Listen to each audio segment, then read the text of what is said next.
I want to thank everyone who had my back through all the uncertainty.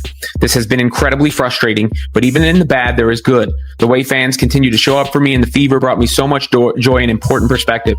I'm so proud of how this team has only gotten stronger through the adversity this year. Now it's time to close out the season and claim our spot in the playoffs. And then there was a series of photos that Caitlin shared. I mean, this one more indicative of her season than anything else. And obviously she'll be there to support her teammates as their quest continues until they are officially eliminated. Ladies and gentlemen, brace yourselves. What's unfolding right now defies belief.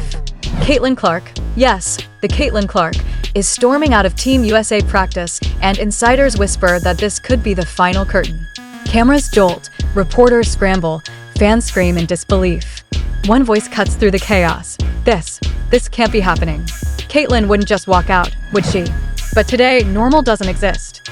The gym feels hollow, every heartbeat echoing off the walls. Coaches huddle, heads bowed, voices barely a whisper. Then, like a bolt from the blue, Caitlin, you're sitting tonight. Silence explodes. Every head snaps. Assistant coaches avert their eyes, pretending nothing's wrong. Teammates freeze, rooted to the floor. Caitlin locks eyes with them, shock and betrayal painting her face. Her voice is barely a breath. Again?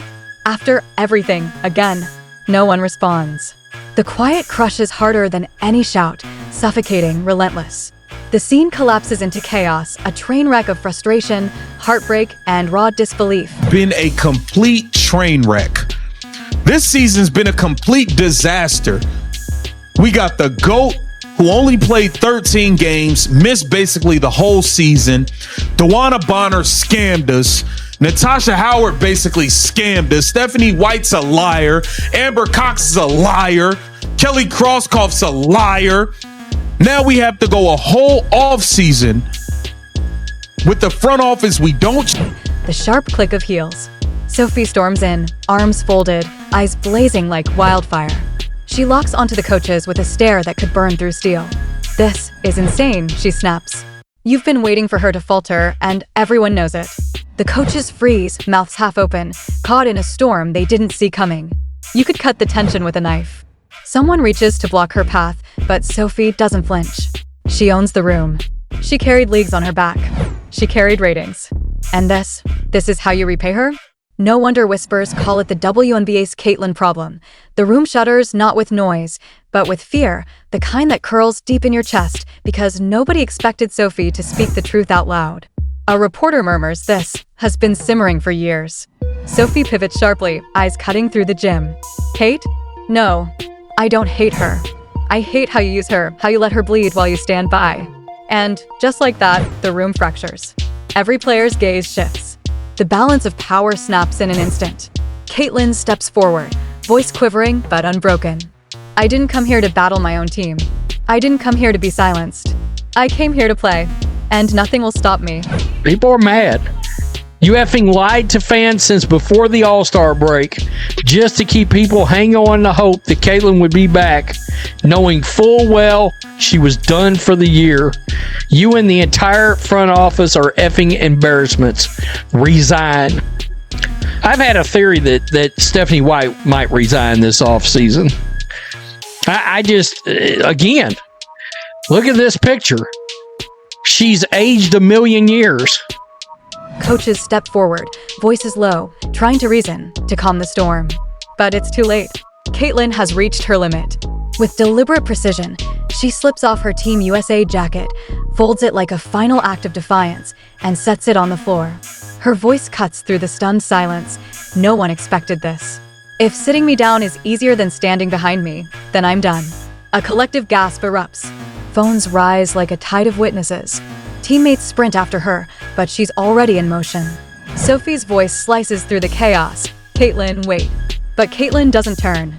She strides down the hallway, through the doors, and into the harsh, bright sunlight, leaving the gym frozen in disbelief. Minutes later, the world outside spirals. Team USA's PR scrambles. Coaches argue in hushed, frantic tones. Players whisper in shock, and the media floods the scene. A reporter shouts, "Is Caitlin Clark really walking away from Team USA?" Another screams, "Who benched her? And why now?" The air vibrates with confusion, outrage, and the beginning of a story that will consume everyone. Thing, yeah, the plan on this West Coast trip was to evaluate. How you gonna evaluate her if she never had contact? What's the evaluation? She's been able to shoot jump shots. She's been able to run up and down the court by herself with nobody touching her. What was there to evaluate?